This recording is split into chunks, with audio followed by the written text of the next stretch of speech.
Bonjour les filles, je voulais vous parler un petit peu de mes projets. Donc comme vous le savez, je suis en train de passer un DAEU. Donc le DAEU c'est le bac mais avec des adultes. Donc comme vous voyez, je suis adulte parce que certains se demandaient mais comment elle fait pour passer son bac. Elle a quand même déjà pas un certain âge parce que je ne suis pas vieille mais j'ai déjà 25 ans, donc forcément, il y en a qui se demandaient, mais elle passe son bac à 25 ans, elle a un problème, enfin bref. Donc voilà, je vous explique. En fait, moi j'ai suivi une scolarité donc normale jusqu'à la troisième, où je suis allée en maison familiale rurale. Donc en fait, c'était des stages en alternance avec l'école. Et après donc cette troisième, je suis allée dans un institut rural pour passer le BEPA service aux personnes. J'aurais pu continuer pour passer le BTS, tout ça, mais j'avais pas envie, j'avais juste envie de devenir aide-soignante, et puis voilà, bref. J'arrête tout, je passe une prépa aide-soignante, ça se passe très très mal. Donc, qu'est-ce que je fais? Je laisse tout tomber, mais tout. Euh, j'ai eu quelques aventures avec des garçons qui étaient des vrais connards. Donc je suis tombée bien bas, on va dire, à un moment donné. Et il fallait que je me ressaisisse. Et puis j'ai rencontré mon mari, Fabrice. Alors, bon, Fabrice, il a 11 ans de plus que moi. Au départ, quand il m'a dit son âge, je me suis dit, oh putain, non, je veux pas me taper un vieux, quoi. Et je lui dis comme ça, hein, mais vraiment, hein, je lui dis comme ça. Et je lui plaisais, donc il a insisté. Donc il a insisté jusqu'à ce que je commence à avoir des sentiments pour lui. Donc sachant quand même que je l'ai rencontré sur un chat, parce que je suis quelqu'un de très timide. Je fais les vidéos là, mais c'est aussi pour moi, personnellement, ça m'aide. Euh, je commence à m'apprécier parce que j'ai tellement été dévalorisée toute ma vie que enfin, qu'à un moment donné, je me suis dit, bon, il faut que je laisse tout tomber, c'est con, et que je sois moi-même, et puis voilà. Donc, donc avant que j'ai ce déclic, en fait, donc j'ai rencontré mon mari, voilà, on est tombé très vite amoureux. On a même emménagé au bout de 3 mois, enfin j'ai emménagé chez ses parents en fait. Et puis à un moment donné, on s'est dit bon, on va se trouver un appartement pour nous parce que bon, c'est pas très, enfin c'est pas possible de continuer à vivre chez ses parents comme ça. Surtout que lui il avait plus de 30 ans et puis moi j'en avais 19. Bon moi ce n'est pas très, on va dire 19 ans. Bon il y en a plein qui vivent encore chez leurs parents, mais bon à 30 ans c'est juste quoi. Donc donc voilà, on a essayé très vite d'essayer d'avoir un enfant en fait. Le souci c'est que l'enfant n'est jamais venu. Donc, donc pourquoi En fait, si vous voulez, je vous explique. Je voulais cet enfant, je voulais tellement que j'en ai fait des grossesses nerveuses jusqu'à avoir des comment ça s'appelle, des tests de grossesse positifs, alors que je n'étais pas du tout enceinte. Donc mon corps me jouait les symptômes, enfin j'avais les symptômes, j'avais les seins qui me faisaient mal, patati patata, enfin voilà. Et donc pendant ces 3 années où on a essayé, comment vous dire, j'ai pris du poids, j'ai pris beaucoup de poids à cause de ces grossesses nerveuses. Et puis je commençais aussi à me sentir mal à force de ne pas y arriver. J'ai cru que c'était de ma faute. Donc voilà, on a laissé, on a continué à essayer. Et à un moment donné, mon géniteur, je l'appelle comme ça puisque pour moi il n'a pas d'autre nom, m'a retrouvée au bout de 20 ans. Alors en fait, cet homme a épousé ma mère, je pense, c'est mon avis, que c'était juste pour cacher aux autres qu'il était homosexuel. Voilà. Donc il m'a eu quand même avec ma mère. Le souci c'est que c'est une personne qui était très jeune déjà à l'époque. Et puis bon, il se droguait. Et il a tapé ma mère. Alors il a beau me dire qu'aujourd'hui c'est pas vrai, moi je le crois pas du tout puisque c'est un mythomane fini. Et je crois plutôt ma mère qui a assez souffert comme ça pendant plus de 20 ans. Là il fallait que voilà. Donc il m'a retrouvée. Au départ je voulais pas en entendre parler. Et puis au bout d'un certain temps, bon, je me suis dit on va le laisser quand même. Voilà. Il est venu jusque chez nous, donc c'est-à-dire à plus de 1000 km. Et je vais essayer de mettre quand même la caméra un peu mieux, excusez-moi. Je sais pas si ça va être possible, mais je vais essayer. Voilà. Donc en fait, donc il est venu, il nous a promis monts et merveilles. Il nous a fait aller, donc c'était pour Noël. Ouais, c'était pour Noël. Donc chez eux, j'ai vu cette famille que je ne connaissais pas m'accueillir bras ouverts, machin, truc, et tout. Voilà. Et ils nous promettaient une meilleure vie, etc. Évidemment. Donc moi, mon contrat se finissait parce que j'ai travaillé à ce moment-là, je gardais des enfants. Donc mon contrat se finissait le fin janvier et mon mari venait aussi de finir avec son contrat. Donc plus rien nous retenait, on va dire, pour... Enfin, si, il y avait la famille, mais bon, voilà.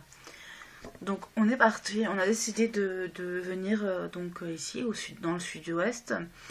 Donc voilà, après c'est bien parce que malgré que j'ai quand même eu des personnes qui m'ont poussé à faire des choses comme bon ben aller voir des docteurs, des machins.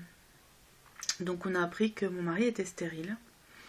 Donc vous imaginez là, donc la claque qu'on a pris, c'était énorme, c'était pas possible quoi. Pour moi tout s'écroulait, voilà, tout s'écroulait. Je me disais merde, comment je vais faire? Je voulais absolument un enfant quoi, c'était mon rêve, avoir une grande famille. Donc mon rêve s'écroulait et puis me dire attends, je voulais une partie de moi, une partie de lui quoi. Donc pour moi c'était pas possible, voilà, c'était la fin du monde, c'était juste la fin du monde. Donc déjà le temps de digérer la chose, ça a été vraiment très long, mais vraiment extrêmement long. Et donc une fois que j'ai digéré on va dire digéré entre guillemets la chose, donc les allers-retours en fait à Toulouse étaient épuisants parce qu'il y a quand même ça fait à peu près 300 km aller-retour, je crois, quelque chose comme ça. Déjà le temps d'aller et de revenir c'est trop long quoi, c'est pas possible. Et puis une fois que t'es là-bas et te démoralise, madame, faut que vous maigrissiez, vous êtes en surpoids, machin, truc, enfin voilà, que des choses, voilà. Et puis d'un autre côté, j'avais donc les promesses que mon géniteur avait promis, donc qui étaient que du bidon. Hein. Il avait promis que on aiderait Fabrice, enfin sa famille aiderait Fabrice à travailler, c'était faux. Donc Fabrice a dû se démerder, il a quand même trouvé, il a boss saisonnier, donc voilà. Mais ensuite moi c'était faut que tu maigrisses, faut que tu maigrisses, faut que tu maigrisses. J'ai honte de toi dans la rue, qu'il a osé dire, bien entendu. Donc vous imaginez.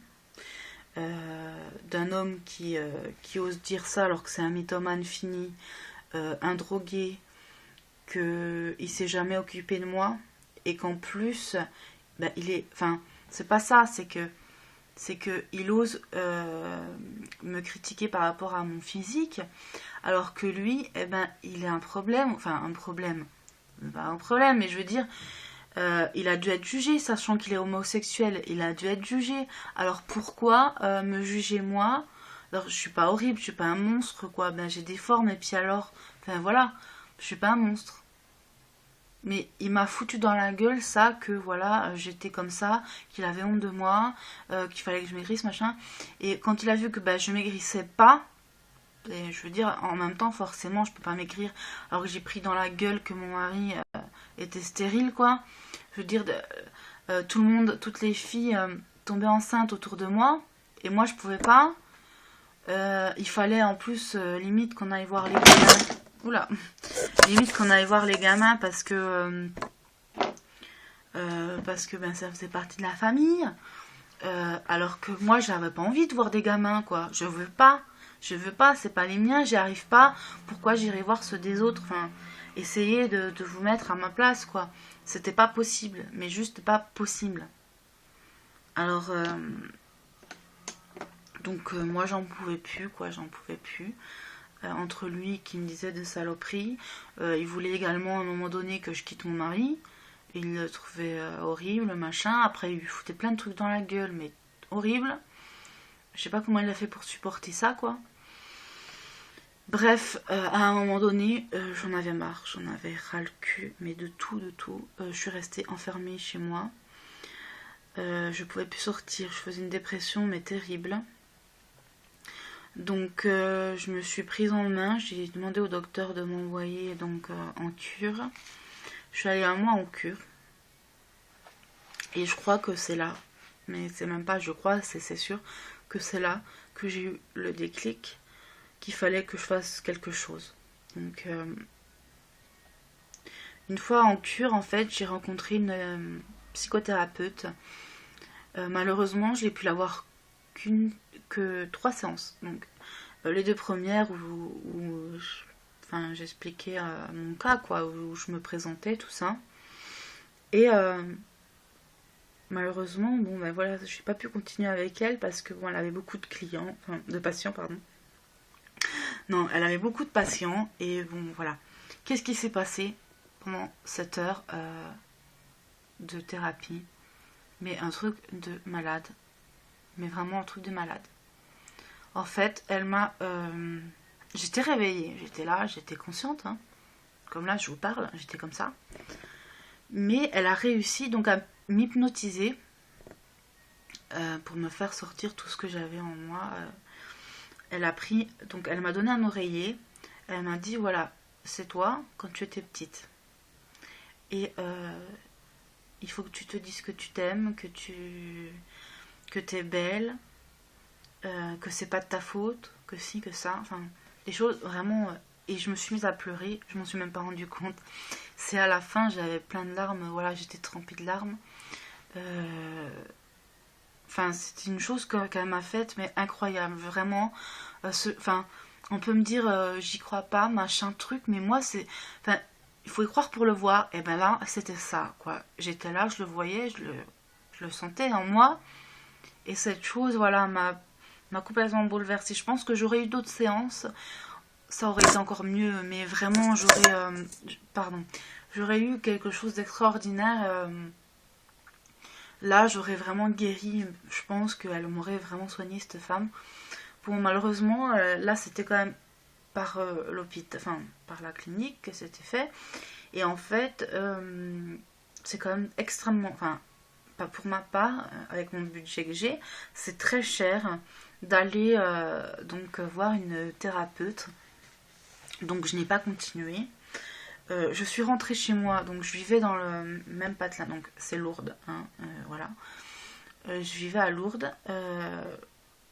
Donc j'ai dit à mon mari, écoute, je peux plus rester là. Je peux plus rester là, j'étouffe.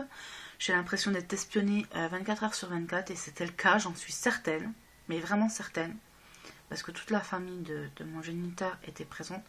J'avais tout le monde autour de moi. Et j'étais certaine d'être espionnée 24 heures sur 24.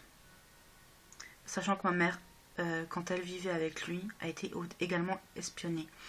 Donc ma mère, en fait, pourquoi je ne l'ai pas vu pendant 20 ans? Parce qu'il n'avait plus le droit de me voir, parce que bon, il n'avait pas de travail, il était inconscient, enfin voilà.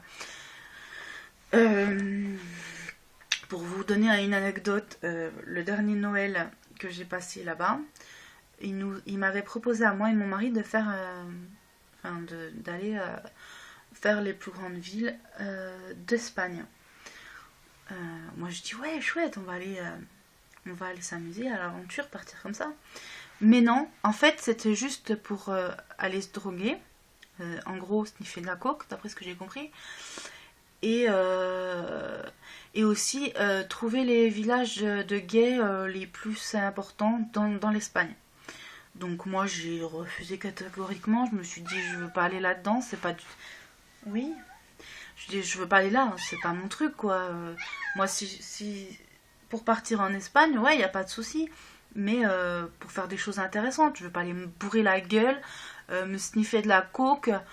Mais attendez, un père, parce que logiquement c'est mon père, un père oser dire un truc comme ça à sa fille, mais c'est pas possible, quoi. On va où, quoi? On va où? Donc là, moi je me suis dit, bon, on arrête tout. En fait, j'ai jamais coupé les ponts, on va dire, on paraît, entre guillemets, mais je l'ai fait quand même. C'est-à-dire que ben, j'ai déménagé parce que ben, j'en pouvais plus de ce village. Puis de toute façon, je pouvais rien y faire là-bas, il n'y avait rien. Donc je me suis dit, je vais aller à Tarbes, c'est un peu plus loin, mais ben, c'est toujours, ça sera toujours mieux.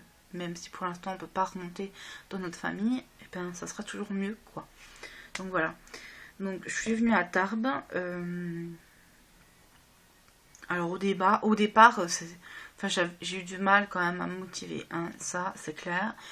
J'ai eu du mal quand même parce que je me sentais toujours espionnée parce qu'ils m'envoyaient des messages, patati patata. J'ai changé mes numéros de téléphone. J'ai jamais donné mon adresse, bon, bien que je suis sûre qu'ils sont très malins, qu'ils savent où on habite.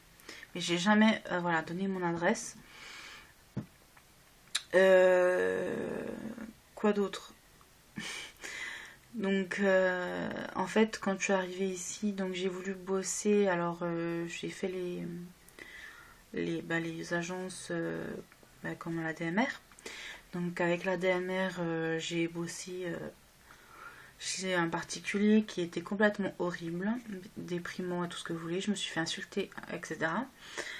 Moi, sachant que je suis quelqu'un de hyper émotive, j'ai tout laissé tomber. J'ai dit, allez, je vais pas me faire insulter comme ça, c'est pas possible. Personnellement, je tiens pas, quoi. Je peux pas me faire insulter tous les jours, c'est pas possible.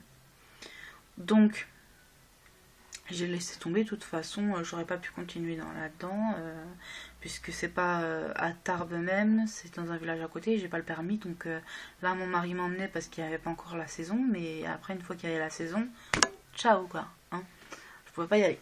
Donc, bref, voilà. Et puis ensuite, donc, j'ai été quand même suivie par Pôle emploi, machin, la mission locale, puisque j'avais pas encore 25 ans à l'époque. Et je me suis dit, bon, il faut que je fasse quelque chose. Donc, moi, pour Pôle emploi, j'ai appelé, ils m'ont donné rendez-vous et ils m'ont envoyé vers la DRAR. Alors, je sais pas si vous connaissez, bref, c'est ils m'ont fait une mini formation en fait pour expliquer comment on cherchait du boulot, machin, truc, machin. Et moi je lui ai dit voilà, moi j'aimerais bien reprendre mes études.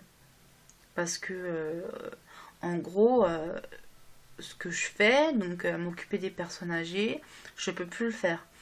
Parce que moralement, j'en suis incapable, je peux plus, quoi. Psychologiquement, c'est pas possible. Je suis trop émotive. Moi, me faire insulter ou même voir quelqu'un qui va mourir, machin, je peux pas. Alors, m'occuper des enfants, ça, je l'ai fait, j'adore. Le problème, c'est il y a plus de place, quoi, là-dedans. Il y a plus de place. Faut pas croire, quoi. Enfin. Donc, pour l'instant, je ne sais pas du tout ce que je vais faire. Donc, je me suis lancée donc, dans ce DAE, donc ce bac. Si je l'ai pas, eh ben, je le repasserai. Tant pis. Mais je le veux pour après essayer d'aller dans l'administration et faire à côté. Donc qu'est-ce que je parle quand je dis l'administration? Donc secrétaire, un truc comme ça. Alors oui, je sais, c'est complètement... Il n'y a plus de place, quoi. Mais je le sais. Mais je sais pas. Pour l'instant, je sais pas. Je suis complètement paumée à ce niveau-là. C'est que je ne sais pas quoi faire. Alors, le dessin, oui, j'adore ça, j'en fais, machin.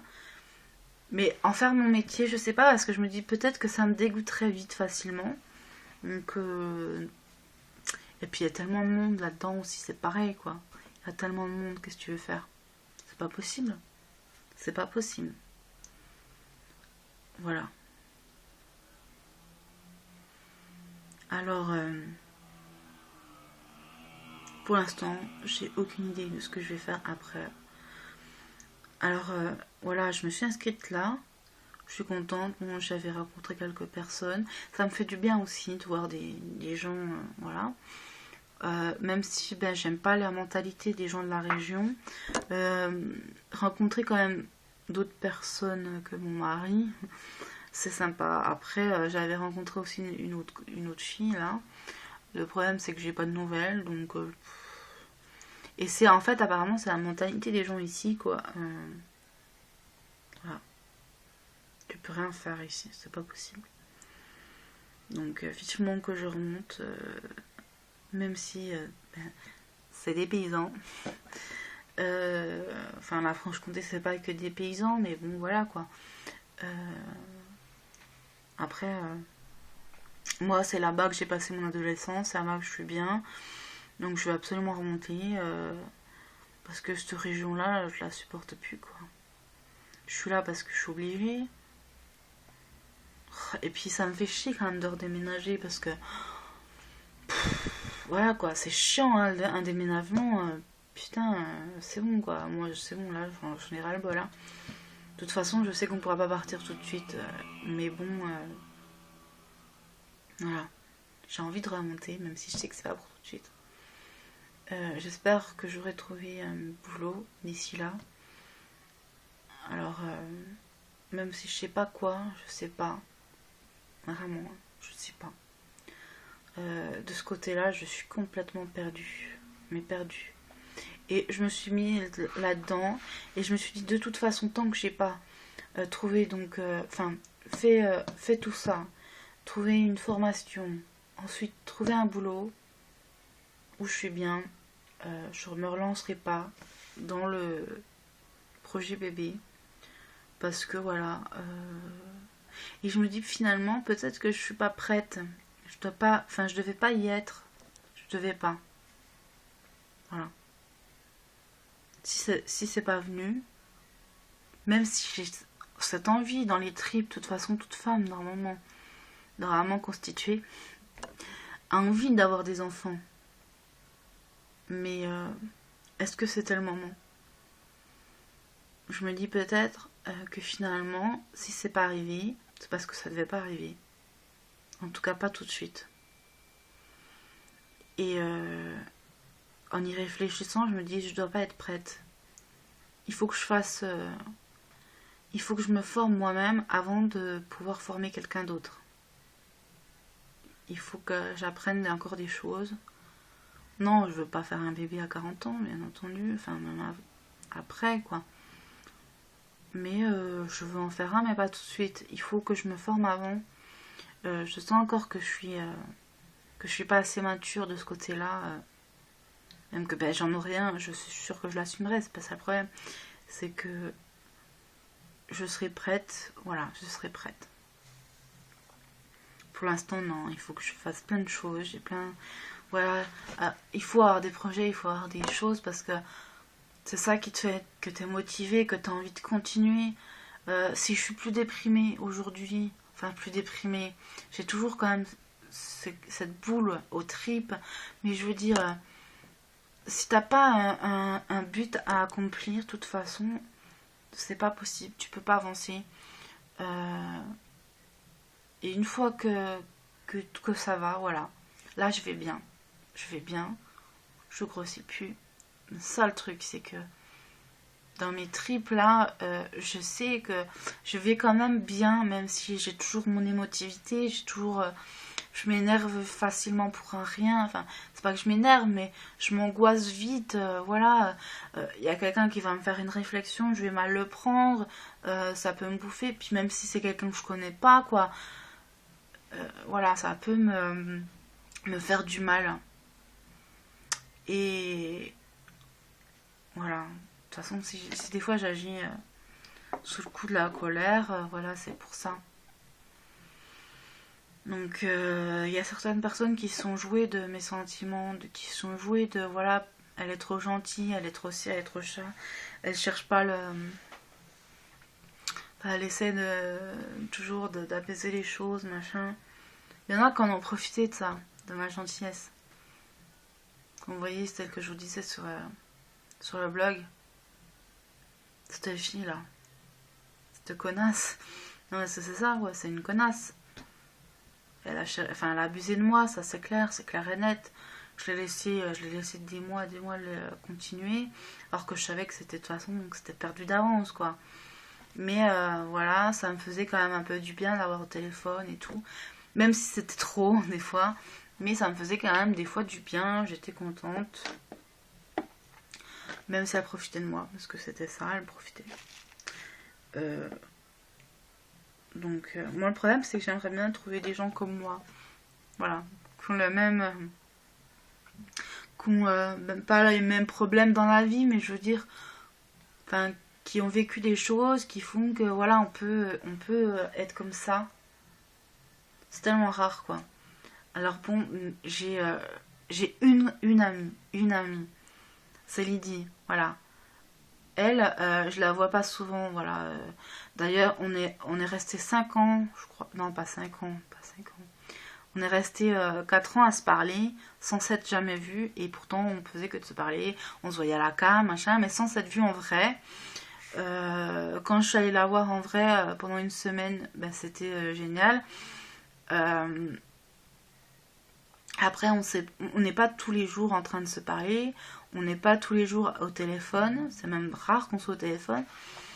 Mais on sait qu'on peut compter l'une sur l'autre. Je sais qu'elle est là. Elle sait que je suis là. Quand il y a quelque chose, on se parle. Mais on n'est pas toujours fourrés, voilà, l'une sur l'autre, quoi. C'est ça. Alors, c'est peut-être con, une amitié. Il y en a qui disent, ouais, mais faut s'appeler régulièrement. Faut ci, faut ça, faut être toujours collés ensemble.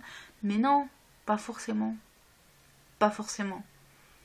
Puisque rester même un an sans se parler, ça sera toujours pareil, quoi.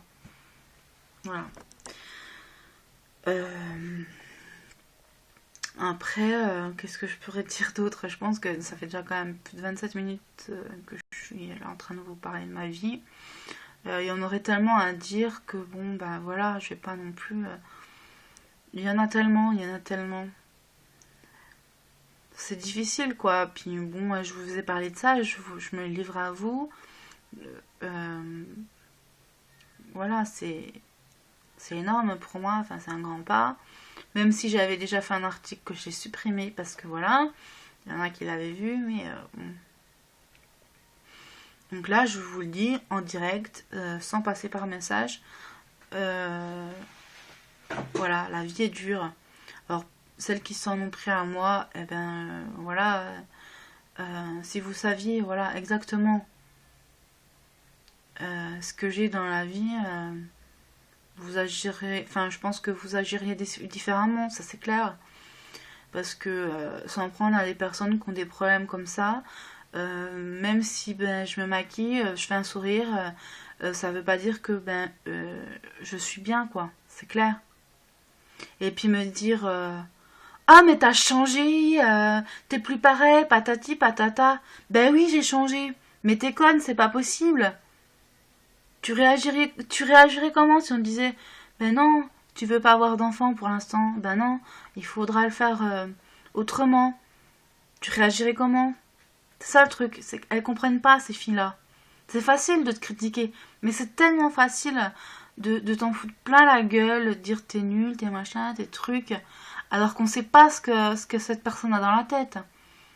C'est complètement débile. Voilà, c'est tout. C'est tellement facile de critiquer comme ça, sans savoir, sans... Et ces personnes-là, elles ont des gosses, donc elles s'en foutent, quoi.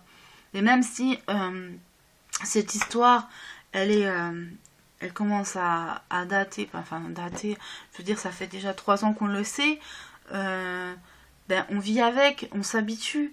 Mais il y a quand même, malgré tout, cette douleur, même si elle est plus profonde, même si, voilà, mais elle est toujours là. Alors moi, on m'a fait la réflexion, ah ouais, mais ton mari, il est moche, machin. Mais je vous emmerde. Et je vous emmerde juste, quoi. Mon mari, il est comme il est. Euh, c'est sûr, c'est pas le top modèle de l'année, mais il m'aime, je l'aime. Euh, Jusqu'à présent, rien ne nous a séparés. Ça fait 7 ans qu'on est ensemble. Même, même le fait de ne pas pouvoir avoir d'enfants, mais combien de couples se sont séparés à cause de ça, sérieusement. Et nous, on est toujours là, on est toujours soudés. Voilà. Euh, voilà. Alors, moi, je suis pas super belle non plus, j'ai des défauts, enfin voilà. J'ai un nez pointu, là ça tombe, là j'aime pas, l'œil là il tombe aussi, et alors, puis j'ai des formes, j'ai de la cellulite, j'ai voilà, mais puis alors qu'est-ce que ça peut te foutre quoi, non mais c'est clair, qu'est-ce que ça peut te foutre? Mon mari il prend pas trop soin de lui, bon ben voilà, il a été élevé comme ça, j'en sais rien, j'ai du mal, il faut toujours que je le pousse pour qu'il aille se raser, matati patata. Il est quand même content que moi je me fasse belle, je le vois bien. Voilà. Oui, bon, ben, il a une peau sèche, alors ça c'est chiant. Euh, oui, il est banal. Il est banal. Il a un mono sourcil. Bon, bah, c'est un mec. C'est un mec comme les autres, quoi. Il a des défauts, moi aussi. Voilà. Non, mais franchement, quoi. C'est débile, les gens ils sont débiles quoi. Moi, mon mari il est comme il est, même s'il y a beaucoup, enfin, il a beaucoup de défauts, faut toujours que je le pousse, hein, je m'en foutiste, et puis alors, il m'aime, il fait beaucoup de choses pour moi, il est toujours là, il est toujours là, voilà, tout simplement, voilà, il m'aime, il est toujours là pour moi. Euh, je pense que j'ai tout dit.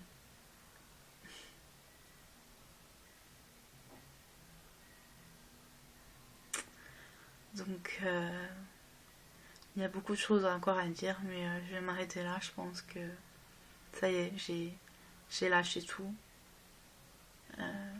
Vous êtes entré dans mon intimité. Euh, donc voilà. J'ai mon mari, j'ai mes animaux, c'est mes enfants. Pour l'instant, c'est mes enfants. Je les considère comme tels, ils m'aiment. Et voilà, c'est le principal. Allez, à bientôt.